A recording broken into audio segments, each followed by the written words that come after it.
Thank you very much for those beautiful readings on obedience and being a test of love. Such wonderful reminders in prose works.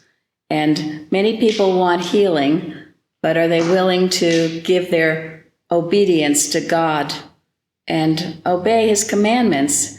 And we have a hymn that says, "How gentle are God's commands." And they are gentle, and they lead to such joy and happiness. Obeying God isn't a drudgery. It's a great honor and privilege, and it's a wonderful thing. It's much better to obey than not to obey.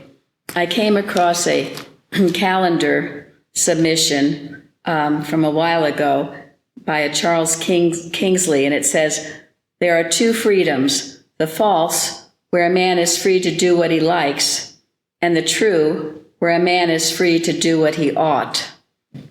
And that goes very true with obedience as well. You can do whatever you like, but it's so much better when you obey God and his commands, our Master Jesus Christ's commands and commandments, and the Sermon on the Mount.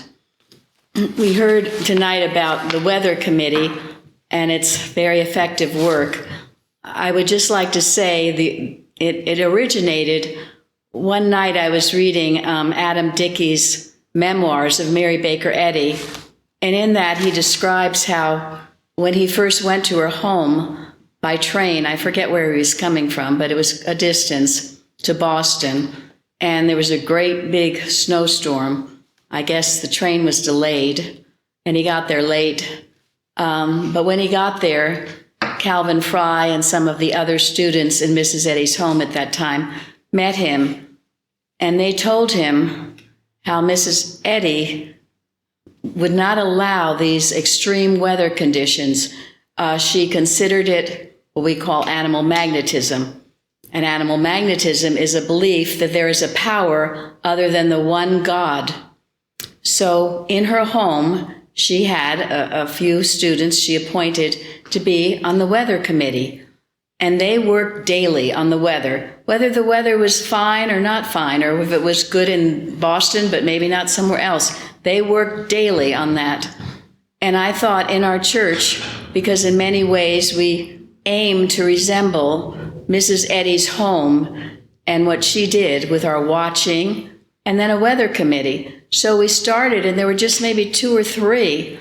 And now I think we're up to 21 very staunch workers who know their metaphysics. And how do they know it? Because they were trained by Mrs. Eddy, because we have all these wonderful books and works on how to handle weather conditions. We do not have to have just this weather that's out of control. God never said that.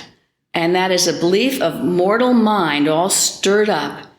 And through our prayers, maybe we can't avoid all of it, but we can avoid much of it, as we heard tonight.